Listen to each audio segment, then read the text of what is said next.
All right, welcome to another deep dive. Today we're going deep on something pretty fundamental, really at the heart of computer science, and that's automata theory. Yeah, it's a good one. So we're talking about the logic behind how we make machines do stuff, how we get them to compute.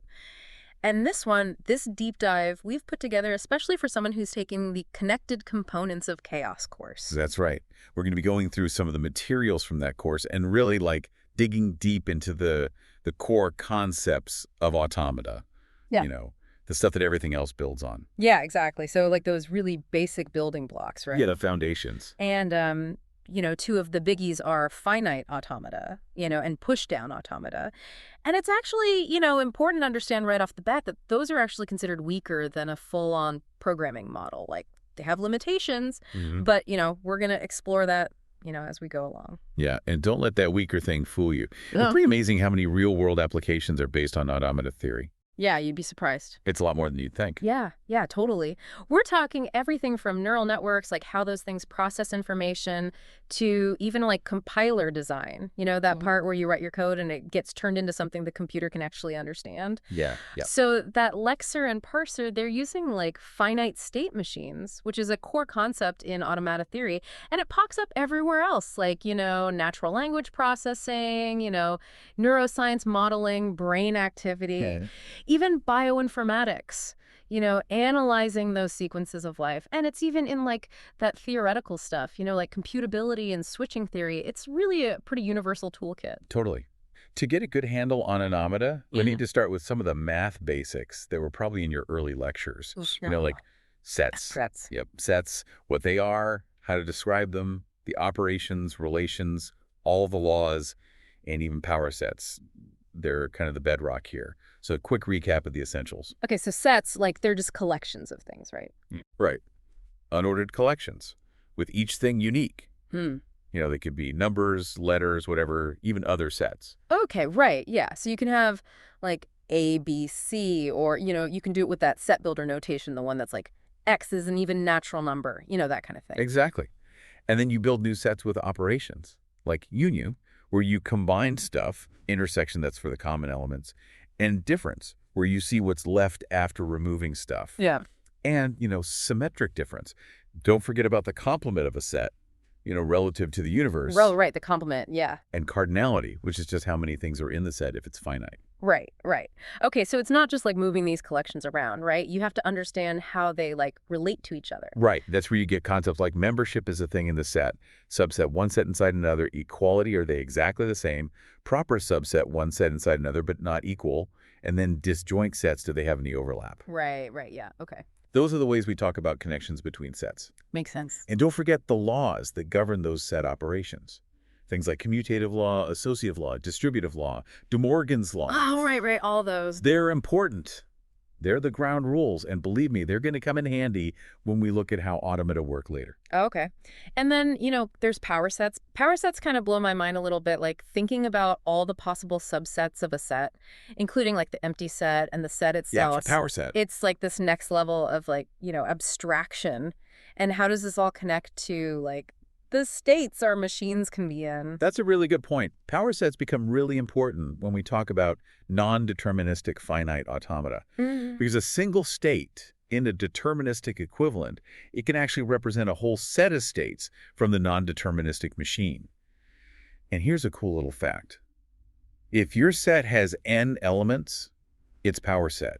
Well, that has 2 to the power of n elements. Wow. Yeah, it's cool. Okay, so moving on, we've got sequences. Sequences are different from sets because they have order, and you can have the same thing multiple times. Right. So 1, 0, 1 with the parentheses. Exactly. And the big operation with sequences is concatenation. You just stick them together end to end. Okay, and then Cartesian products. This sounds abstract, but it gets real when you think about inputs and outputs of, a computation step. Yeah, for sure. Every combination there, it's a possible transition. Right.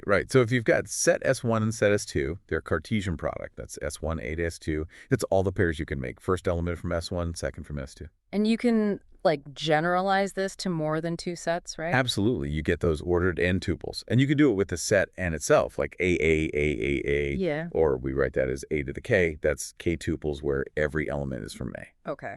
I think I'm following so far. Good. Now let's talk relations, specifically binary relations on a set, let's say A. It's just a subset of A. Yeah. A. So if a pair like AB is in relation to R, we write it RB, means A is related to B under R. Right. Okay. So like, those special relations with properties. Exactly. Reflexive, where everything is related to itself, like is equal to. Yeah. Symmetric, where if A is related to B, B is related to A, like is a sibling of. Right. Okay. Yeah. Transitive, where if A relates to B and B relates to C, then A relates to C, like is an ancestor of. And lastly, antisymmetric, where if A relates to B and B relates to A, they got to be equal, like is less than or equal to. Okay, and then when you combine these, that's how you get an equivalence relation. Yeah, equivalence relation. It's got to be reflexive, symmetric, and transitive. These are super important because they divide a set into those neat little non-overlapping equivalence classes. Right, yeah. Okay, so now let's shift gears a bit and talk about alphabets. So when it comes to automata theory, an alphabet, which we usually call sigma, the Greek letter I, right? It's basically a finite set of symbols, not empty, though. Yeah, the basic building blocks, like the letters in the English alphabet. Oh, like A, B, C, D, and so on. Exactly. Or, the binary alphabet, 0 and 1, could even be like the actions a robot can take. And from these alphabets, you build those strings. Strings, exactly. They're sequences of symbols. This is what our machines are going to be working with. So a string is just like a bunch of symbols from an alphabet stuck together. Yeah, finite sequence of symbols. So if your alphabet 0, 1, then 0, 1, 0, 0, 0, 1, 10, 11, and so on. Those are all strings. Okay, but we got to be careful with the notation here. Right? Oh, yeah. Notation's important. So the empty string, the one with no symbols at all, that's the Greek letter epsilon. Right. And you got to be clear about whether you're talking about a single symbol from the alphabet or the string that's just that one symbol. Usually it's clear from the context, though. True. And that empty string, it's a string over any alphabet. Remember that. Okay. And then sigma star, that's like the set of all possible strings, right? Sigma star, all possible strings you can make from the symbols in sigma. Even though sigma itself is finite, can be infinitely big, countably infinite, though. Right, countably infinite. So once you've got those strings, what do you do with them? Well, you can do stuff to them. You can find the length of a string, which is just how many symbols are in it. Easy, okay. You can concatenate strings, stick them together, make a longer string. You can reverse a string. You can make powers of a string by repeating it. And you can count how many times a certain symbol shows up in a string. And like sets, you can also have relationships between strings, right? You got it. So like one string being a prefix of another, that means you can add stuff to the end of the first string to get the second. Suffix is the opposite you add to the beginning. Right. And a proper prefix or suffix means it's not the same as the original string, and it's not the empty string. Exactly. Now, those string operators, they have some important properties. Concatenation has an identity element, which is the empty string liner. Concatenation is also associative, but it's usually not commutative, meaning order matters. Okay. And the length of a concatenated string, well, that's just the sum of the lengths of the individual strings. Simple. All right, I think I'm getting the hang of this. Excellent. Now, building on strings, we get to languages. In automata theory, a language is just a set of strings. All those strings are made from symbols in an alphabet, right? Could be a finite set or infinite. So simple ones with a few specific strings or more complex ones with rules and patterns? Right, exactly. And like with sets and strings, we've got operators for languages too. Okay, so we can concatenate languages? We can. You take two languages, let's say L1 and L2, and you concatenate them. You get a new language where every string is made by taking a string from L1 and sticking it to a string from L2. Ah, okay. We've also got power of a language, which is repeated concatenation of a language with itself. And then there's the clean closure, or clean star. That's written L. It's like the union of all possible powers of L. It includes L to the 0, which is just the set with the empty string, Right. And positive closure, written L plus L, it's similar, but it doesn't include L to the 0. We can also reverse a language by reversing all the strings in it. And the complement of a language, relative to sigma star, is all the strings in sigma star that are not in the language. So we've got symbols, we combine them to make strings, and a language is a set of these strings. That's it. And a class of languages is just a collection of those languages. Okay, so we have all these building blocks. Now, how about those automata? All right, let's jump into our first model of computation. The deterministic finite automaton, or DFA. Let's use a real-world example to make this concrete. How about tennis scoring? Oh, tennis. That's a good one, yeah. It might seem random, but we can define it rigorously with a formal language. Remember that example from your lectures? Maybe it was called LA. It defines all the valid sequences of serves and opponent Right, points. like S for serve, O for opponent 1. Exactly. It's like a whole language of tennis. Using a simple alphabet to define a complex game, huh? Exactly. You're defining the boundaries of a complicated scenario with strings. But to really understand how DFAs work, let's look at a simpler, more abstract example. Imagine a DFA with two states. Let's call them Q row and Q1, with transitions between them triggered by input symbols A and B. Say Q1 is the final, or accepting, state, and Q row is the starting state. And the DFA moves from Q0 to Q1 when it reads an A, and then stays in Q1 or goes back to Q based on more A's and B's. What kind of strings would this DFA recognize? Okay, let me think. So in that setup, your DFA would recognize, like, all the strings made of A's and B's that end in A. You got it. Because any string that ends up in Q1, it had to have an A at the end.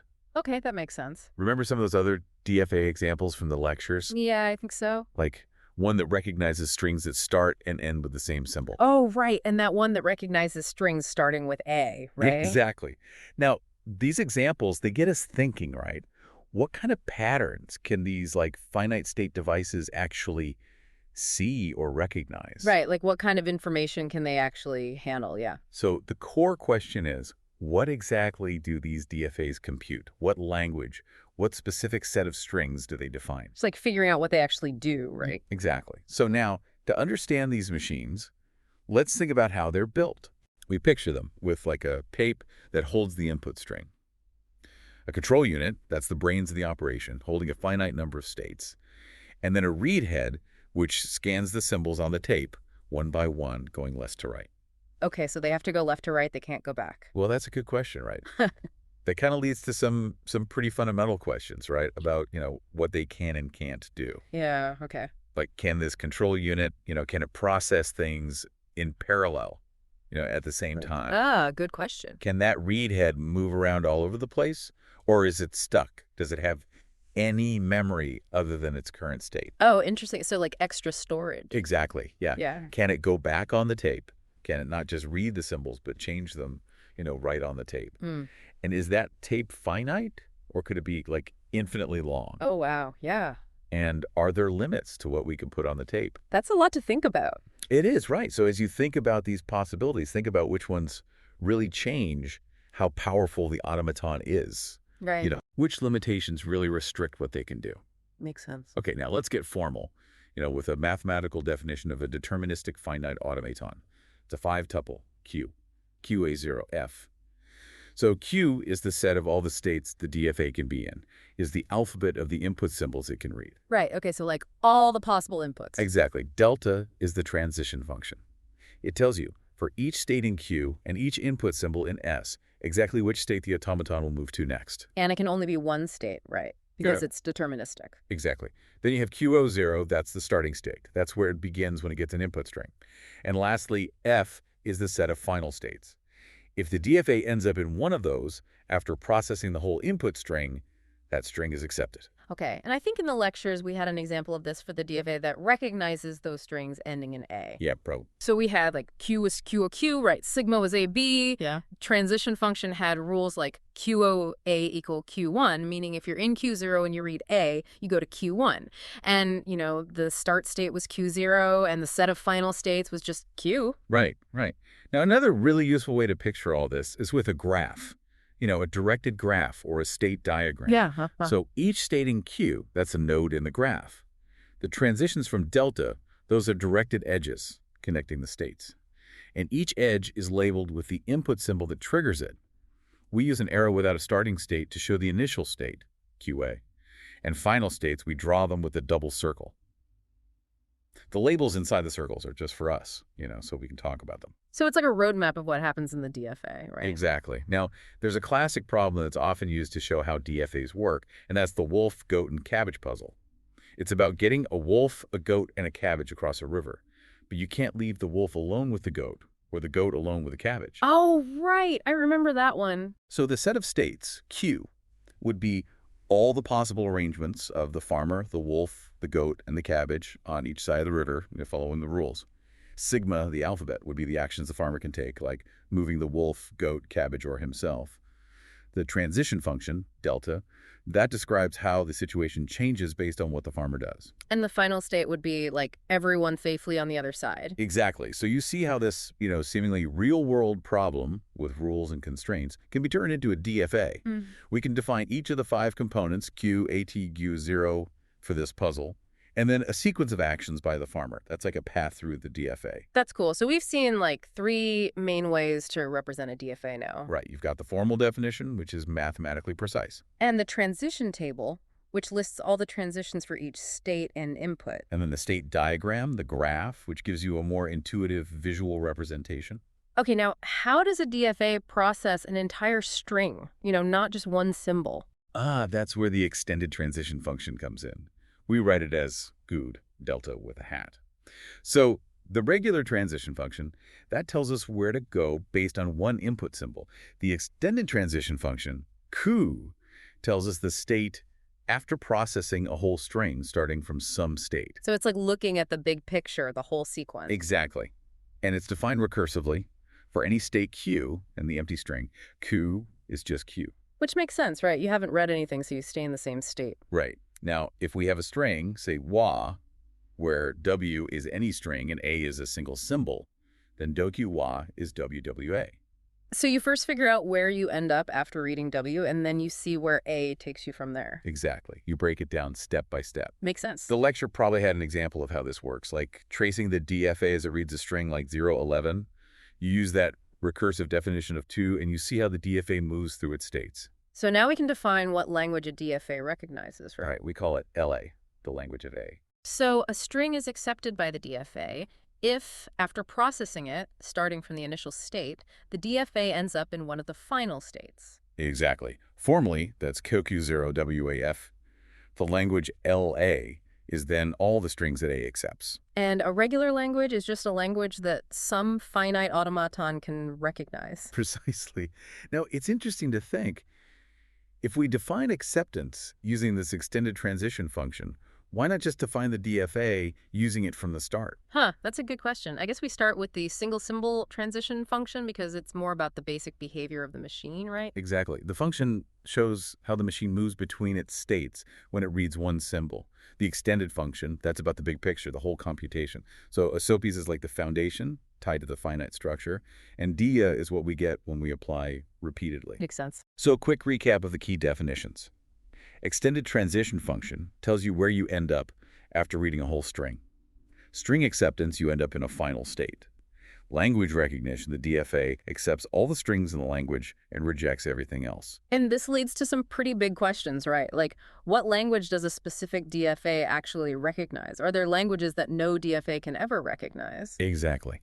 And if there are those non-regular languages, how do we tell which languages DFAs can and can't handle? It's like figuring out the limits of what these finite state machines can compute. Right. It's like, what are they fundamentally capable of doing? Precisely. It's kind of like programming.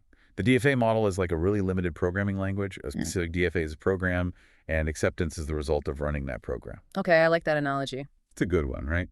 Now, another interesting thing is the concatenation property of the extended transition function.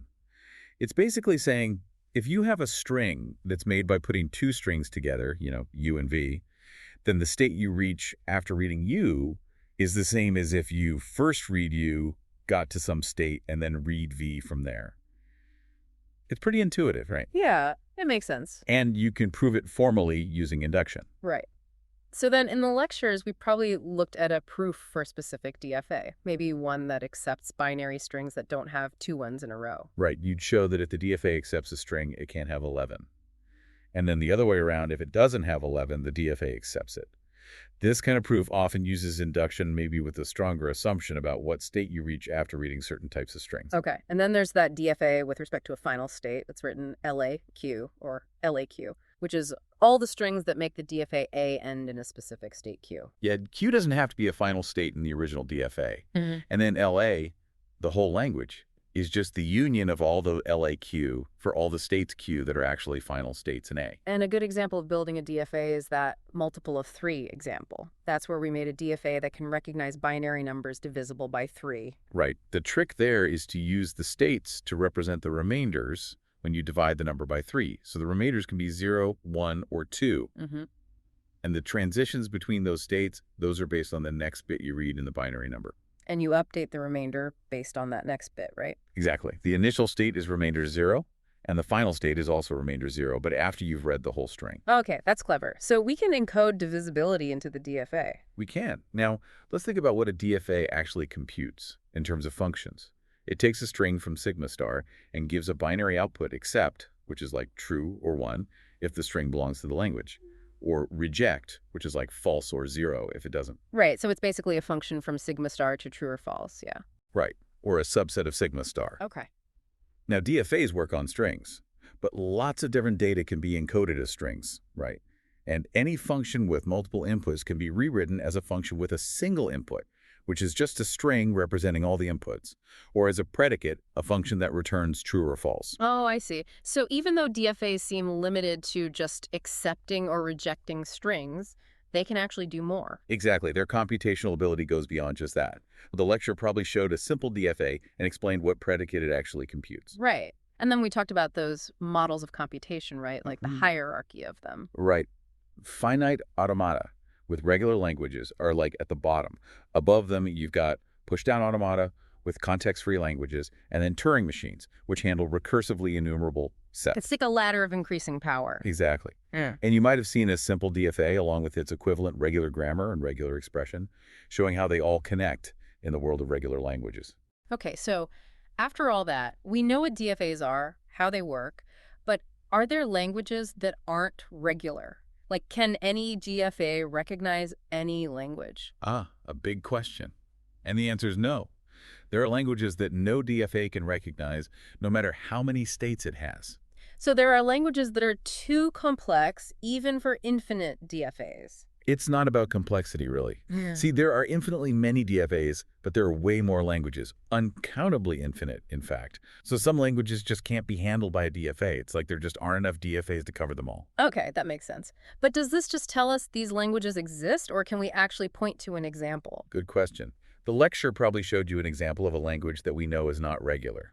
The intuition is that regular languages, because they have those finite states, they can't really remember information as they process the input. Ah, so it's like they have limited memory. Exactly. Like they can't count an unlimited number of things and then remember that count later. Interesting. So what else should we be thinking about here? Well, now we know that there are 9 regular languages.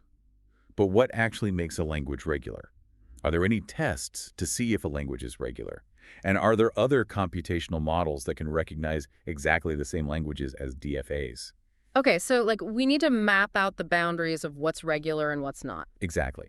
We started by looking at some simple languages, right? Like the empty language, the one with just the empty string, sigma star, a language with a single symbol, and a language with one specific string. Those are all regular, easy to make DFAs for them. Okay, and then for a non-regular language, the classic example is that language LBNBND, right? Yeah, the one with a bunch of A's followed by the same number of B's. And the informal argument uses the pigeonhole principle, right? Exactly.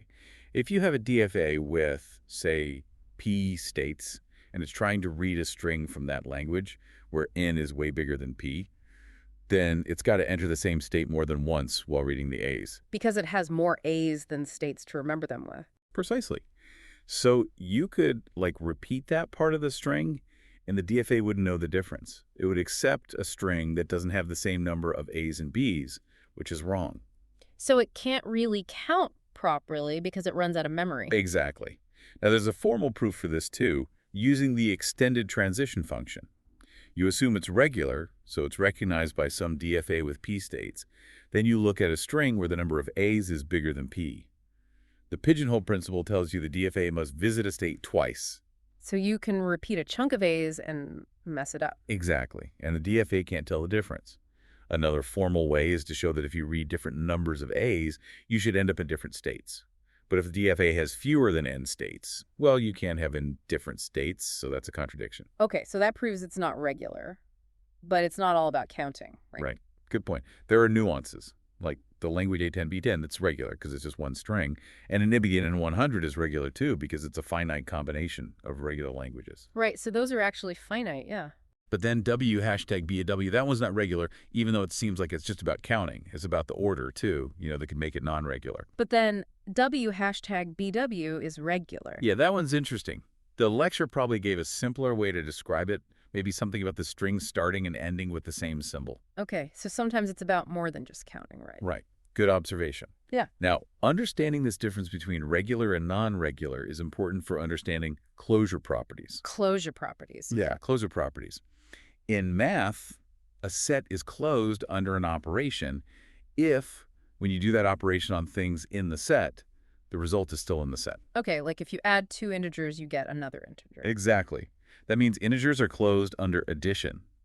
Now, regular languages are closed under intersection, union, set difference, and complement. This is a powerful idea because it means that if you combine regular languages using these operations, you get another regular language. So you can't escape the world of regular languages with these operations. Right. Now, to show this closure under intersection, we need something called the product automata. Okay, product automata. So let's say you have two DFAs, A and B. A recognizes language L1, B recognizes language L2. We can make a new automaton, call it P, and its states are pairs of states from A and B. Like Q, QB, where Q is from A and QB is from B. Exactly. And the transitions in P work like this. If A goes from Q to Ka, or reads the symbol sigma, and B goes from QB to QB on the same symbol, then P goes from Q, QB.